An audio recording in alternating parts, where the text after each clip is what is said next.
I would say the thing that I'm most optimistic or excited about is perhaps the return of creativity to advertising. Over the course of the past several years, it's just become this toss it on an algorithm with automated creative, and we're going to performance ourselves into whatever the magic Googles and Metas say us to be. And I understand that has a very clear place in what we do, specifically within digital advertising. But that has seeped through into so much of what so many brands have done.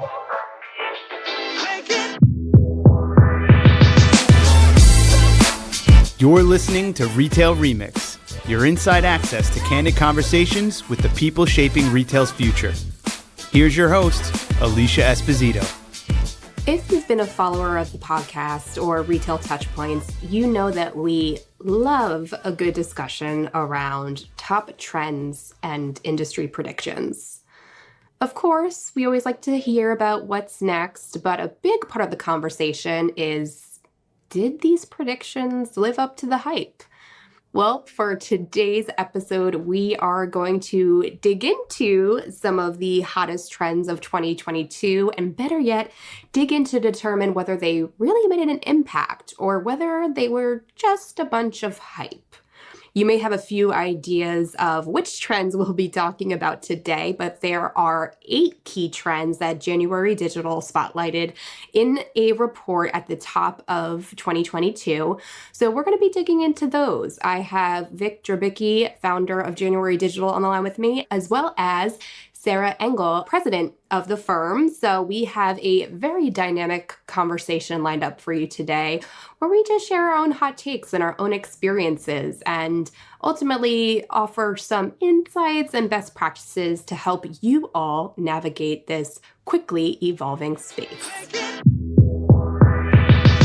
All right, Vic, Sarah, thank you so much for taking the time out. Since a lot of our conversation today is going to be rooted in trends, predictions, digging into what's hot and what's not, why don't we set the stage a little bit for our listeners here and get into a little bit about what January Digital does and basically why the work you do is kind of rooted in our conversation today, right? Like digging into the trends and the issues that are top of mind for retailers. Yeah, for sure. Thank you for having us as well. I think we have a unique perspective on things because we both are a media agency and a consultancy. And we both have folks on our staff who, are the best of the best when it comes to executing digital media. But we also have about half of our staff who came from running businesses, CEOs, CMOs, heads of digital, heads of marketing, all of those sorts of things. And so that combination of real media experience and knowing tactically what's going on mixed with our consultancy gives us exposure to far more things and gives us a better, more well-rounded look at what the trends are and how we can kind of bring them to light for folks, whether they be our clients or the industry as a whole. We tend to share pretty freely of what we see, and we try to hold ourselves accountable to see if we were right too.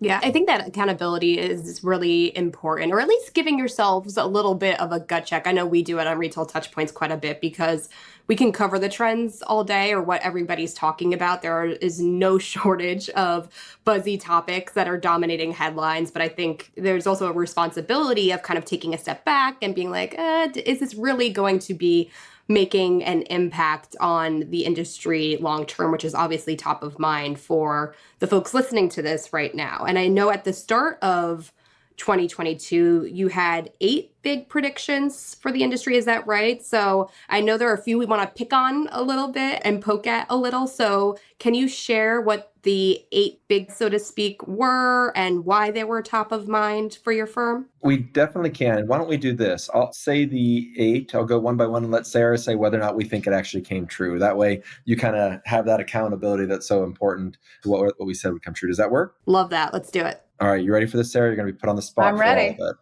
All right. So our first trend, and this is something that we believe as a consultancy and as an agency is critical for brands, but media mix diversification is absolutely crucial as digital media gets far more expensive. And so drum roll, Sarah, would you say that one came true or not? I would say it's more true now than ever. I think that when we are seeing brands and retailers have great success, it is because they are testing their media mix diversification before they are in a situation where it's critical, right? So right now, heading into the holiday, they are testing, they are trying new means, they're looking at CTV, they're looking at, what does it mean in Pinterest? They're trying to look at other options outside of your traditional Meta and Google to make sure that they have enough diversification that when prices increase, in the case that their effectiveness decreases, that they actually have other options. So it's actually more crucial right now than it's ever been.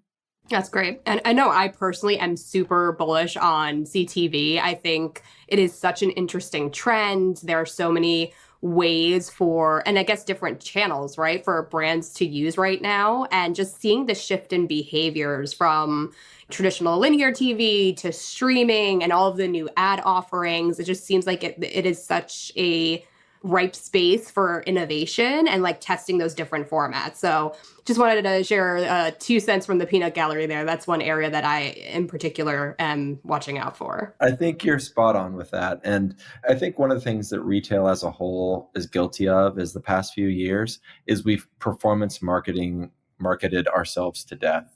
We've performance marketed ourselves into this corner. And I think your comment about CTV is so right in that, number one, it's different than your traditional performance media. Two, it tends to have a very clear creative aspect to it, which I think is great for anyone who's looking at their advertising mix. And number three, it's still pretty heavily audience and data driven, which means you're not just blanket targeting folks like traditional TV. So I think your call out is really good. And that's something that we've seen across the board for sure. And I guess maybe that leads a little bit to our second trend that we said, which was social commerce will become a huge marketing focus as more platforms roll out commerce. So Sarah, what do you think? Do we get that one right or wrong? I think we got this one right. And I also think it has changed quite a bit since when we made this prediction, in the sense that, yes, Facebook, Instagram remain those platforms where most social commerce transactions are taking place.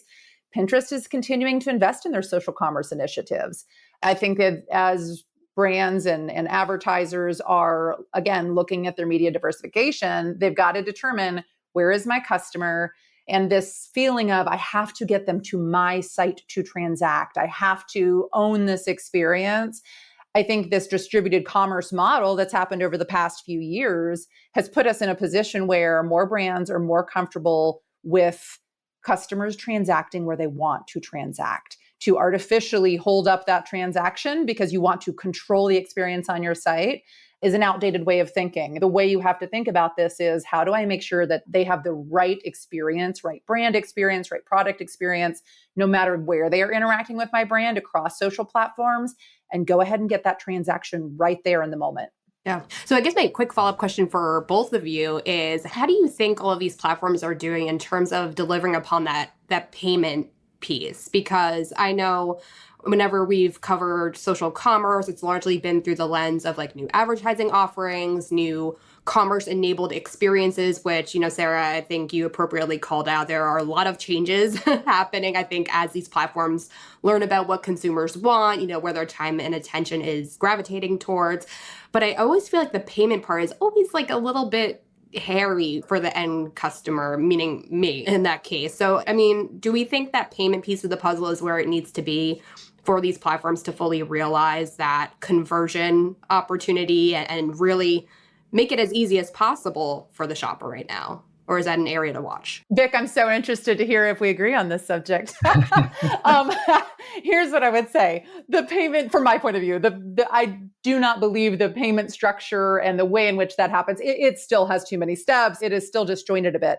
That said, I'm concerned that consumers aren't willing to transact in that space. You certainly have pockets of the market who feel uncomfortable with that. Your younger consumer is absolutely willing to transact in that place. Like the trust level, whether it's valid or not, the trust level with actually giving up their credit card or connecting their Apple Wallet in that format is so high that the technology and the way in which those transactions take place, we need to still remove some friction there, but the willingness is there. Vic, what do you think? Yeah, I agree with you on that, Sarah. Whenever we look at trends, we tend to look at them in two general buckets. Is it a consumer-driven trend or is it a tech-driven trend? Sometimes a consumer is saying, I want this, and they're looking for a solution. Other times tech comes up with the solution and they're looking for a problem. And I think in this case, you have exactly what Sarah said. You have consumers who are more than willing and more comfortable to do it than ever, and the tech just hasn't fully caught up yet.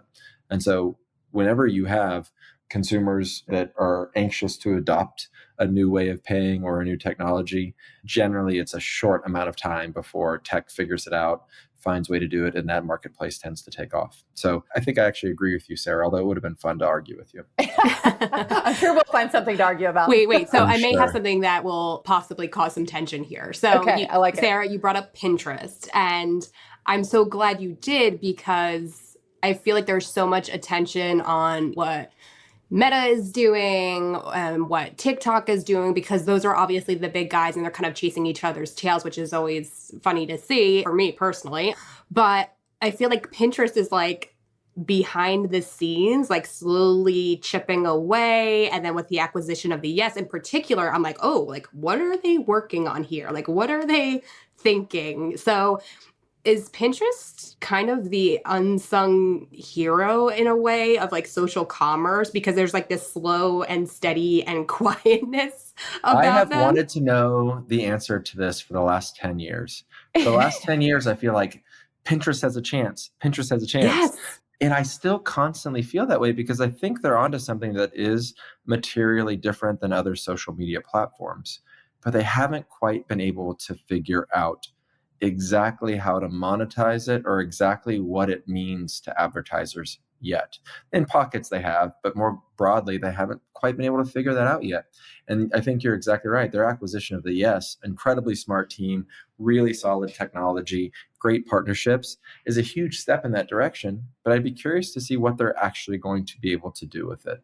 I continue to be a huge believer in Pinterest and a huge believer that they are different enough to offer something that's net new to the industry, but they just haven't quite figured out how to piece it all together yet. I love that point. And it's interesting. You say over the last 10 years, I mean, I have been on the brand side during a lot of that time, advocated for Pinterest, tried it, didn't get the results, advocated, tried it, didn't get the results. And so that said, am I still a huge advocate? I absolutely am, because you literally have a consumer's passions and preferences. We're not talking about, oh, they happen to look at this, they happen to be following this particular influencer. You're talking about they're planning their wedding, they're planning their family's meal for the next week. I mean, these are deeply personal, passionate elements that they are sharing with Pinterest and participating, sharing with others through Pinterest. There's so much there. The results have got to follow. And I think that they are doing a much better job. I think the acquisition of the Yes, of course, is a great step in that direction.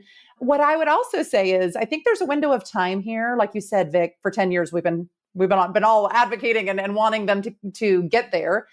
I think that their time frame is shorter now than it has been. And the reason I say that is I see advertisers using retail media to do what Pinterest is capable of. So they're going around, whether that's Amazon or whether that's Target or Walmart or other folks, they're saying, oh, I can have this kind of creative landing experience. I can be able to acquire, more customers through this channel. They're almost using them in an interchangeable way when they should not be interchangeable. You should be able to have a phenomenal brand experience, be able to communicate anything from company mission to product attributes within Pinterest. And I actually see this window where they're because they're not able to get the results in Pinterest, they're trading out. So that's kind of what I'm watching for, to see in the case that Pinterest can't really show those results in let's say the next year, 18 months, I do see some trade out, or at least mental trade out happening. So I'm going to keep a close eye on that as well. Very interesting. All right. So that's number 2. Guys, okay, we're gonna make it. We're gonna lightning round. We're gonna lightning round these next few. Sarah, are you ready? Okay, I'm ready. I think I'm gonna say this one. I think the next one is still TBD. Almost like we got it a little bit wrong, but it's finally the year of live stream shopping. Thumbs up, thumbs down on live stream shopping. I would love for it to be a thumbs up, and I don't believe it is, because I would say the way in which we go about it has changed. We thought, TikTok's going to figure it out, and Instagram's going to figure it out, and that is how we are going to, because the audience is already there, that is how we're going to go about it. TikTok halted their plans to bring live stream e-commerce to the US and Europe, right? So that has changed significantly over the past few months. The positive here is you have actual tech providers, people like Firework, other folks like that, who are able to provide a live stream shopping experience. So rather than advertisers relying on the social networks, they're relying on tech providers who have finally gotten the tech right. Again, I think that's a process. I think we got it wrong to say it's actually going to, magically transform retail this year. I think by 2024, we'll be there. All right. Number 4, personalization and loyalty programs are once again relevant. Yes, absolutely. Absolutely. It's a different conversation. The conversation is I've spent so much money and so much time and focus on new customer acquisition, and I'm letting them just sift out through this leaky bucket because I don't have my retention efforts right. I don't have my loyalty strategies right. I kind of almost took for granted, if I'm an advertiser, maybe I kind of took for granted that my top 20% of my customers were going to float me during COVID and when things were in such disarray. Now we're in a situation where everybody's saying, I have to make sure that I am retaining these customers. I cannot continue to spend after new customer acquisition and not be better understanding and better servicing my current customers. This is one that makes me laugh so much because if you look at the last decade, especially well-backed new retail brands have had this magical metric of CAC, cost per acquisition. The only thing they cared about was CAC over and over and over again, to the detriment of retaining their existing customers. It was, we'll do some basics and keep them around. But the cost for acquiring a new customer is so exponentially large in comparison to keeping an existing customer there that it's pretty easy. And there are plenty of examples to where you saw folks get their finances out of whack. I firmly believe that if we took just a small amount of the money we're spending on marketing and spent it instead on keeping our current customers happy, the dividends are much larger. I would give a quick advice to your listeners too, Alicia, because if anybody in your organization can't answer the question, what is the lifetime value of our top 20%? What do they buy? How do they buy? If they cannot answer those questions, you've got to dig in deeper. And there are many, many organizations where they still don't understand those answers. So just start there. Just start at your top 20%, work your way through the process, work your way through, okay, customers who behave in the same way, who come in through promotions, how do we get them to full price customers? If anybody can't answer that question, you need to pause and figure that answer out. Right, because that data already exists, right? Like they have that. They're just focusing on the wrong things, it seems. I want to share a story on this because what you said is right, Sarah. And I think what happens is people immediately overcomplicate what programs like this mean. And don't get me wrong, there is an absolute huge need for tech and the data behind it and all of those sorts of things. But I think one of the things that people get wrong when it comes to loyalty programs is thoughtfulness. I'm going to give you an example. I'm going to call Wayfair out of all people of doing something pretty incredible. And this was last year, I believe it was. My wife owns an interior design firm. This might have even been 2020, owns an interior design firm. And she happened to be working on a few projects in the middle of 2020. And at the end of the year, they simply sent her a box of flowers that said, thank you for sticking with us through this time. There's no way my wife is a top 20% customer for Wayfair, given their size and all of those sorts of things. But that amount of thoughtfulness still pays off right now. Whenever she talks to clients about why do you shop there, they were thoughtful to her. They recognized her in that way. So I think without a doubt, you need to have the data and the tech infrastructure to be there, but make sure your loyalty programs don't miss out on thoughtfulness as well. Yeah, I think that's very much an overlooked opportunity. I mean, I always go back to the Chewy example. Like they have this full context of a lifespan of a very powerful relationship that the consumer, the pet parent, meaning, has with their pet. And when there is sadly a death, they send flowers, they send a card, and it creates that moment that's just like, oh, okay, this is not a opportunity to try and get more purchases, right? Because obviously that's not likely going to be the case anymore, but it's them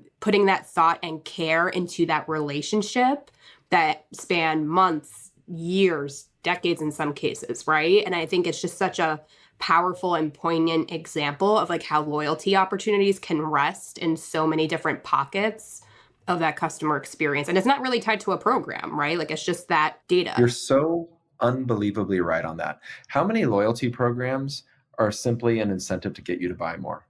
Hey, it's free shipping and returns. Yeah, I want that as a customer, but I also deserve that as a customer. What loyalty program is giving you something that is a surprise, that is a delight, that is still economically feasible, operationally feasible for your organization? great example with Chewy. Absolutely. All right, we got another tangent. I have more questions about this later, but let's keep going. We're almost there. We'll come back to it. This one. I'm going to take number 5 on both reading it and answering it because I'm a huge nerd. And it was collecting first and zero-party data is the way to survive the cookieless future. I give us a decidedly yes, maybe. And the reason I say yes, maybe is without a doubt, marketing is driven much more by first-party data than it ever has been. But I'm just not so sure that the future is as cookieless as we all thought it might be. How do you feel about that one, Sarah? Not as quickly as we thought it would be either, right? The goal line keeps moving. I am seeing some really creative ways in which advertisers are interacting with their customers to get to that data again, just to our last conversation, in a thoughtful way. It's a new customer and kind of onboarding them in a thoughtful way with customer preferences and personalization options. It's making sure that they have access. I look at what is happening right now with this kind of threat of cookieless future has actually sped us up significantly. The reality of the cookieless future hasn't arrived yet. It's amazing how quickly the rollout for cookies gets pushed back when the entire business model of so much of digital marketing is based on cookies. I don't know. Coincidence there, I'm not sure. Go figure. What a coincidence. Go figure. Number 6, quick delivery and painless returns are an absolute customer expectation. And finding quicker, easier ways to do that is the press for the future. I'd say this is decidedly yes, despite several of these uber quick delivery services hitting a rough patch this year. Sarah? Yeah, I agree with you. What I would say right now, in 2020, 2021, most companies needed to rush after this, right? Their stores were closed. They were having delivery issues. Their warehouses may even be closed as they had COVID concerns. They had to really rush after this. I think what I'm seeing this year more than ever is people pausing to say, does my customer actually expect it in 15 minutes? Or will tonight or tomorrow morning do? Like, they are pausing to protect their margin. I think that's been the biggest impact here, right? Yeah, if you're trying to get to 15-minute delivery, the impact of that on your margin is significant. So healthy organizations right now are pausing to say, I went down, whether it's curbside pickup, quick delivery, free returns, all these elements. Free returns, by the way, is not going anywhere. There's a couple of apparel brands who have gone the other way and are charging for returns that I do not believe that's going to be successful. It's not in the best interest of the customer. However, I see successful companies right now, and by successful, I mean those that are actually making their margin goals, stopping to say, it's not what I felt like I needed to do during COVID. It's not what my competitors are doing. What does my customer care about right now? Do they need 15-minute delivery? Or again, will tomorrow morning do? So I think that's the process that brands need to go through right now. Believe it or not, guys, we only have 2 trends left. Yes. Number 7, customers will embrace purpose and demand sustainability. This is one that I wish had happened more, but I feel somewhat like the cookieless future. It's going to happen, but in smaller pieces over a longer period of time. Yeah. Oh gosh, I have so many thoughts. We can fill up a whole podcast with this, but I think 3 or 4 years ago, we thought the customer is going to demand it. The customer is going to demand. They're so thoughtful. They are so much better informed than they have ever been. They are going to demand it. Certainly that happens in pockets. It certainly happens with our youngest consumers. However, what I hear repeatedly from, whether it's fashion, whether it's CPG, is that yes, they do care about your purpose. They do care about your sustainability. And also it needs to be less expensive. And also it needs to be a better experience. So when it comes down to it, how people will answer a poll, how consumers will answer a poll about what they care about and how they will spend are often 2 different things. That could be disheartening. But what I would say is it takes a longer term view of that. Companies have to know what they stand for. Consumers have more access to information than they have ever had. They know if you're bluffing and you've just come up with some purpose that you want to stand by. We just saw it last week as it pertained to some of the apparel brands and all of a sudden saying they were going to be sustainable and hiring on Kardashians to help them with that, right? Consumers can absolutely see through that. So it's got to be the long term. Where's that kind of intersection between what my company genuinely stands for, what my consumers care about deeply and are willing to pay for? Nobody wants to talk about that part, but are willing to pay for, and what my employees care about. There's been so many examples over the past few years of you had the consumer part right, you had the company part right, and your employees were not treated the way they needed to be treated, or it wasn't authentic with your employees. And that's where you have them going public and saying, this isn't what the company stands for. And that really is a black mark on the company. So I would say it's those three things: company purpose, employee focus, where your customer passion is. Yeah. Anytime you have something that's value based, there's always going to be a trade off, right? If you want to be more sustainable, you have a trade off, whether it be of price or potential quality or whatever it might be. And whenever you fluctuate between your values, I want to be sustainable, but then I'm going to go do the Kardashians. Oh no, it's going to be this or that. Customers see that, and that's the thing that kills you. When you can't stick to your values, you sort of lose all ability to be trusted. And it only took us about 30 minutes to get here, guys. But trend number 8, I'm going to take this one full force because I have a very hot opinion on this. Our eighth trend was that people would dive into the metaverse. And a few months ago, I was at an NRF conference and we were discussing the metaverse. And what happened after about 30 minutes is a group of CMOs for retail brands. We ended up going, I don't know that any of us can even all define the metaverse the same way. And if Facebook wasn't just completely getting routed with everything else that's going on and Mark Zuckerberg hadn't mentioned the metaverse, would we even be talking about it? And pretty decidedly, the entire room said, probably not. There is some version of the metaverse in the future and whatever and however we want to define that. Clearly, there are things like Roblox and that sort that make a ton of sense. But by the time it gets to being more mainstream, we're still talking a half a decade to a decade away. And so it's one of those things that you kind of keep an eye on, but you know that it's 0.25% to 0.5% of your business, and likely not something that in the near future is going to be 1, 2, or 5% of your business. But again, hot take. So yeah, I do agree with you. Are we there? No, we're not there from a consumer perspective. And if the consumers are not there, if the market is not there, it's going to be very difficult for a CMO to continue to justify spending a lot of money after this. That said, I see some initial findings, some initial examples. First, I'll say the negative, then I'll say the positive. The negative was early in this year when we made this prediction. I mean, brands were just rushing after this. Yeah, and you would ask them, who in your organization owns the concept of the metaverse? Nobody knew what the answer was. Is it the CMO, chief digital officer? Nobody knew. Why are you doing this? They didn't have defined outcomes. Oh, it's because somebody on the board read an article somewhere and said, we have to do it. Right. It just was really ill-defined. And I think that created some pretty negative experiences, both for advertisers and consumers.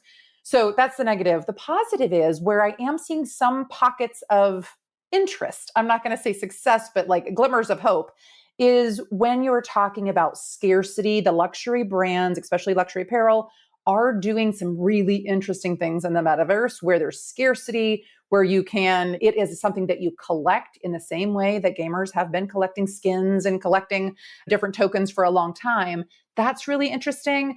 And then the next thing I see coming is around community and co-creation.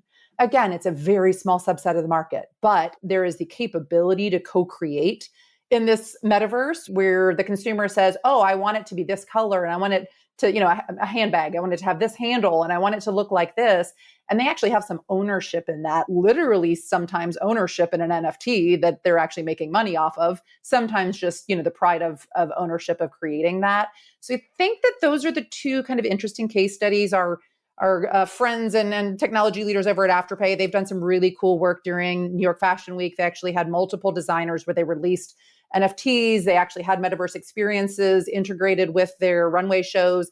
There are some interesting examples happening. It is by no means does it need to be the top priority for most marketers or most organizations. Yeah, I think when the people who are actually in the space and creating gaming platforms are in Web3 and are studying what decentralization really means and the technology that's required to power all of this, when they say we are not there yet, then maybe retail should listen a little bit. I always think of all the things you have to worry about as a retailer, from materials to shipping to sizing to colors to all those things. If you could list all of your priorities and all of your areas of expertise, where on that list would the metaverse fall? Right.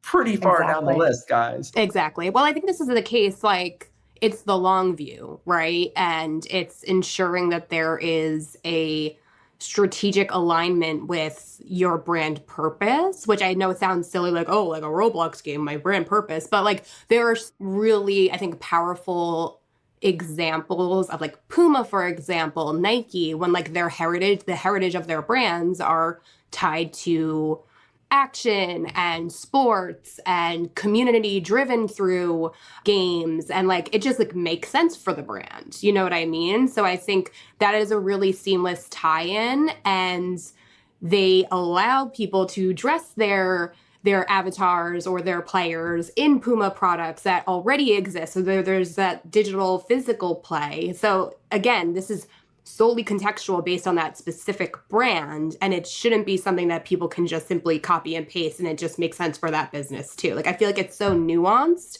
and like someone should be in control of like identifying those pockets of opportunity and strategizing, building out the vision for those tests. But it's not where I think it's an all or nothing or all in type scenario. Yeah. Alicia, this is just fresh on my mind. I just literally was speaking with her yesterday at grocery shop, but the president of L'Oreal. And that's a really good example, because what she said was it's not like every brand, in their portfolio is going after the metaverse, but they have really good examples where it is very brand right. So NYX, one of their brands, created during Pride Month, launched all of these avatars, and they launched this metaverse experience where it was genuinely inclusive. You could tailor your avatar to any sexual orientation, any skin tone. I mean, yes, there was a makeup element to it, any gender, any gender identity. It was completely integrated with the way that they see the world and the way in which they kind of come to market and show up.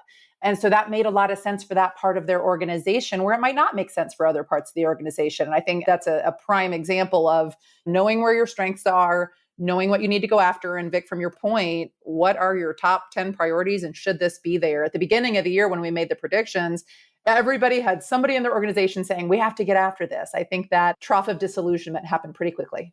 Yeah. And I think another brand that does a really great job of like towing that line between pushing the limits, testing these new methods or channels, or ways to get in front of their audience is Rebecca Minkoff. So they've done these very thoughtful, incremental tests and ventures. And what I didn't know, and I've uncovered it through some research, is that they had this whole line with Crypto Fashion Week. And, there was a runway show and like items were for sale so you could dress your avatars. But when they got into the why behind it, I was like, oh, this actually makes so much sense. Because when you dress avatars, the physics of design, so to speak, don't exist, right? It's all digital. So being able to bring the Rebecca Minkoff brand and create a vision to the next level through the internet, and, being able to play with different materials and finishes and metals. Like, they had a lot of hardware in a lot of their designs. And she was like, I can't do this in the physical realm because my models will topple over and they won't be able to carry it. So like, this is a way of bringing my brand to the next level. And I was like, oh, this actually makes a lot of sense. And for people who love Rebecca Minkoff or love digital fashion, like, this makes a lot of sense. Absolutely. And that's such a great example. I love what they're doing. I think Uri and Rebecca are such smart people. They also are one of the first to say, we're going to create this as an NFT. You can co-create it and you will actually earn money if other people buy this I love NFT. I mean, you're actually creating an economy, and they're using it almost as a deep integrated loyalty play, that those folks who have created NFTs will actually get money back on it. They will actually also be in a situation where they'll get early access to products. They'll be, they'll ask them for their perspective. So it's funny. I just have to point out, we all just said, it's not there. It's not but then we're like, but this example, but that example. So creative. Exactly. So I think the excitement is there. The reality and payoff isn't quite there yet. But if I had to say that there was a trend for next year, I mean, I'm not saying we're going to do another trends release at the beginning of 2023, but I would say the thing that I'm most optimistic or excited about is perhaps the return of creativity to advertising. Yes. Over the course of the past several Amen. years, it's just become this toss it on an algorithm with automated creative, and we're going to performance ourselves into whatever the magic Googles and Metas say us to be. And I understand that has a very clear place in what we do, specifically within digital advertising. But that has seeped through into so much of what so many brands have done. Clearly, there's still folks out there, and you can list off examples of people doing great things. But I'm excited at the idea that we have to, creative is put more front and center as we move forward. And that creative is probably the driver of success. So I don't want to say we'll have that on our list, but I'm certainly hopeful that's on our list for 2023. I totally agree with you. That's fantastic. Yeah, I mean, some of the creative things that we're seeing happening right now, and the acknowledgement that you have to create compelling content, that you have to co-create products or content with your customers. I mean, that is exciting to me, what they could, like you say, just performance market the heck out of it for the past few years. Now it's like you better get back to some creativity and to some authenticity, or you're not gonna make it to the finish line with your customers. I completely agree with you. Yeah, I guess that kind of leads me to ask this follow-up question for you guys, because I have always been a firm believer, obviously, in my role in my job, that the role of creativity, the role of being able to make the case for testing, for just putting something out to market and seeing how it performs. Like, you don't know unless you do it. And if anything, you get that opportunity to be the first to try this or push, your creativity to the next level. But do you feel like, especially given the focus on profitability and, getting finances in check and all of the different functions within a retail organization to prove the value and impact of the work they're doing, especially marketers, right? Because everyone thinks that they're just like finger painting all day, which is very frustrating. So like, how do you encourage that balance to be hit, right? Because you don't stand out, you can't be the first to market unless there is a backing within the organization for that creativity. But also the CFO is like, hey, CMO, like, what has been the profitable return on these campaigns and all of these channels? And like, can you show me the financial impact on all of this? So is this going to be a tension point that is just going to have to play out? Or is there a way that they can strike that balance? I feel like it's a boring answer, and then I'll hand to you, Vic. I feel like it's a boring answer, but it's the infrastructure for testing that everybody agrees to that will actually lead to a positive outcome. It is. We all agree what the outcome is going to be from the beginning. It is X% of the budget's going to go there. That's where I see the most success, where there's a agreed infrastructure for testing, because then creative people can run wild within that context, right? But Vic, I know that we work a lot within testing with our clients, so go for it. Yeah, I mean, this is something that we ask whenever someone comes and asks us to possibly work with them, or vice versa. This is something we suss out very specifically up front. And we say, what is your desire to test? And guess what? Everyone says, yep, we want to test. We want to do the best things. Amazing. That's great. You and everyone else does. Okay. What percentage of your budget would you be willing to test with where you had no expected result? And all of a sudden, the rooms get super, super quiet and uncomfortable. Because here's the thing: like, this is awkward. Everyone wants to try great things, and that's amazing. But guess what? When you're doing first to market things, you're trying brand new things, the percentage of success is very low. And so we want to test people in the way, we want to press people in the way to say, are you willing to test with the expectation of failure other than learning? And when you find an organization from the CMO, CFO, everyone, CEO, all the way down, who's fully aligned with saying, I am willing to test with the expectation only being learning and not a business impact, that tends to be the organizations that do the best, most innovative, early adopting things. Now, some brands might use only 2 or 3% of their budget on that, and others might use 10%. But in either of those scenarios, that client, that brand ends up being in a better spot than the person who said, I'm willing to test 2 more pieces of creative on Facebook if it gives me a $5 ROI. That actually doesn't materially change your business. So that's something we really try to suss out with all of our clients, and we hold ourselves and our existing partners accountable to having that mentality. No, that's great. So I guess that the next question there is creating this infrastructure for testing, for experimenting, but like the balance of own channels versus paid channels, or like, I guess you could say like rented land, quote unquote, right? Because like we were talking about like social commerce and the use of all of these different platforms where commerce opportunities could happen. But then like, I always think back to like when Instagram went down and like everybody started panicking, right? Because all of this time and attention is being put into these spaces, into these watering holes, so to speak, where all of their consumers are, and there wasn't a seamless connecting point, right?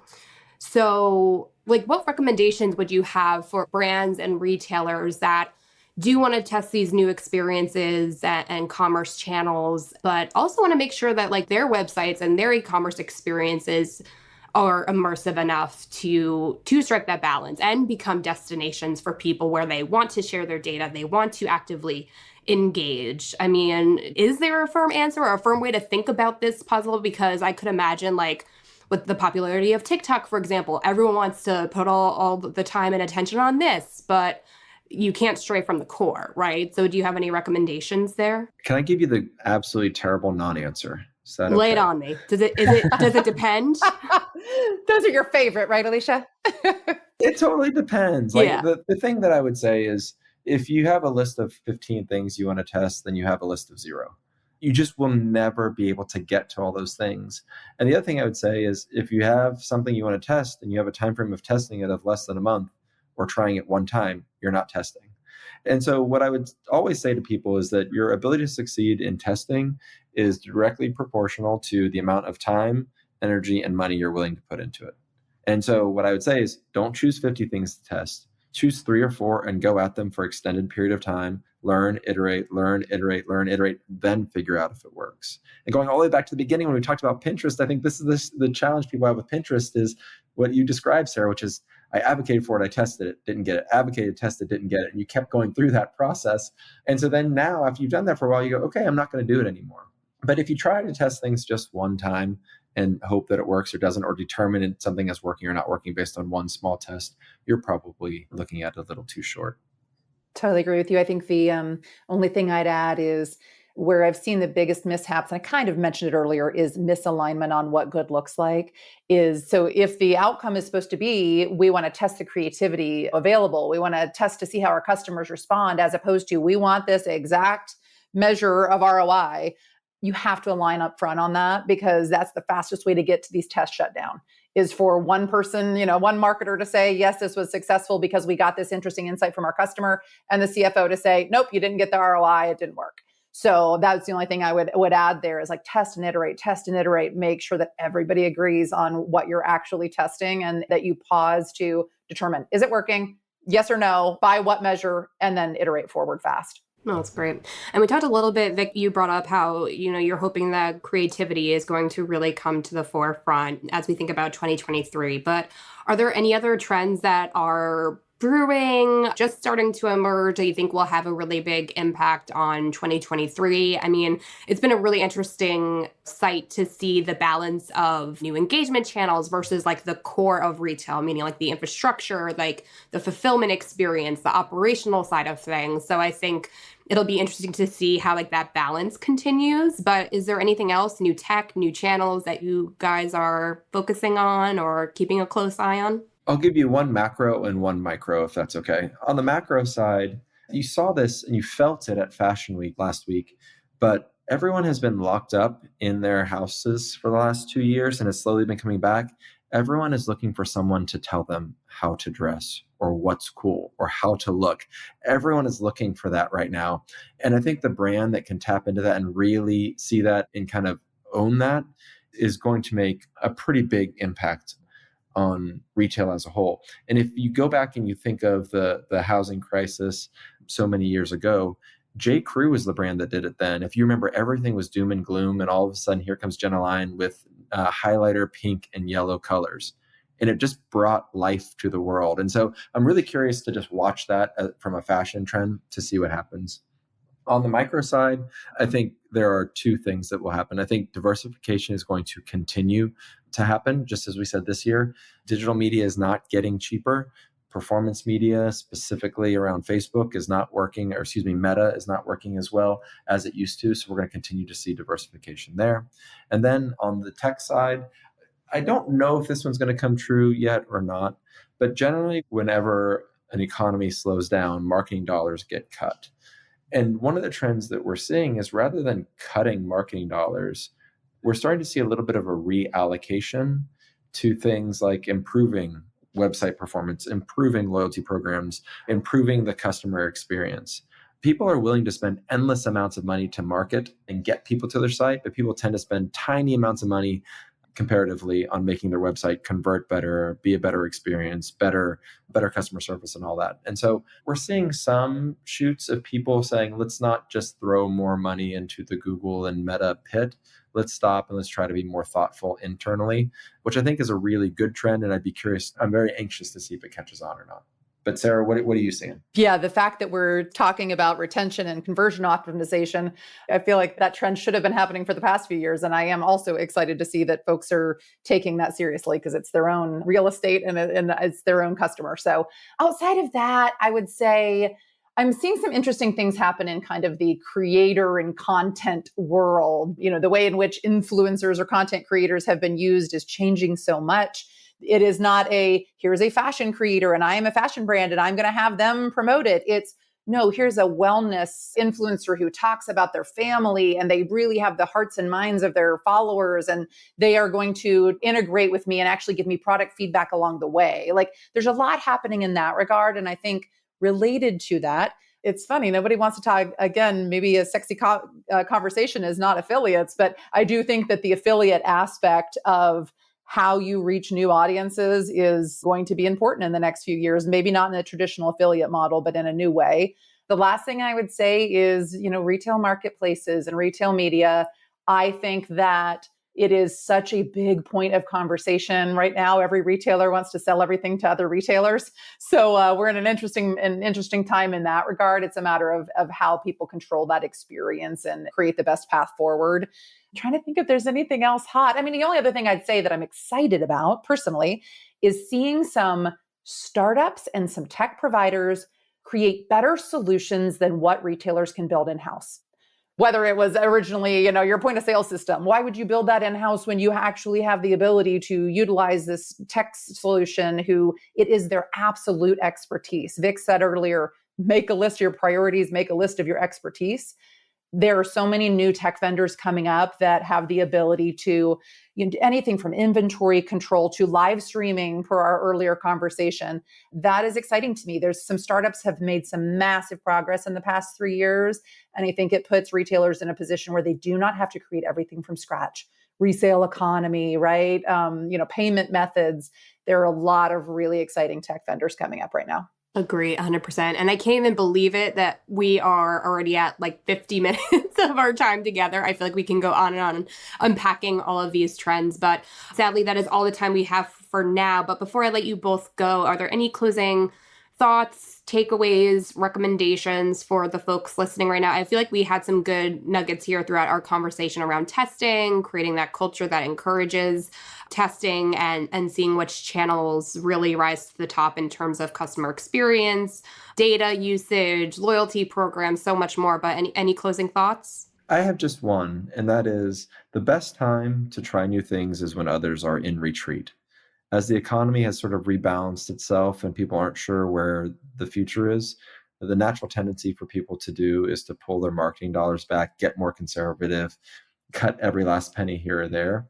But whenever the majority of the market does that, that leaves an opportunity for anyone else to go in and sort of cheaply disrupt or cheaply test. So I'd encourage people to be responsible always, but look for those opportunities where maybe your competitive set has gotten more conservative and you have a chance to kind of sneak in a little bit. That's the one thing I always love about whenever things get tough. You get to see who is actually still willing to go out and take chances. So maybe that'd be my last one. Man, I love that. I love that. And Alicia, thank you so much for having us. This has been really fun. We could talk to you all day long, but we really appreciate you having us. The only last thing I'd say is the networks between retailers, between experts, tap into that group right now. Like I know that is an element that I think so many folks have undervalued over the past few years. Again, retail executives have been disconnected too. They've also been in their homes. Get out there, have these conversations, make sure that you're really tapping into your truth tellers in the industry, and then look at your team and say, what is our customer wanting? What is our organization set up for? What do we not have the expertise? Let's go find it from tech providers, from consultants, whatever that means. Just be honest with yourself and make sure that you're bringing in the right folks to tackle each of these issues. Preach, Sarah. That's amazing. Yeah, it's been really... We do this ourselves.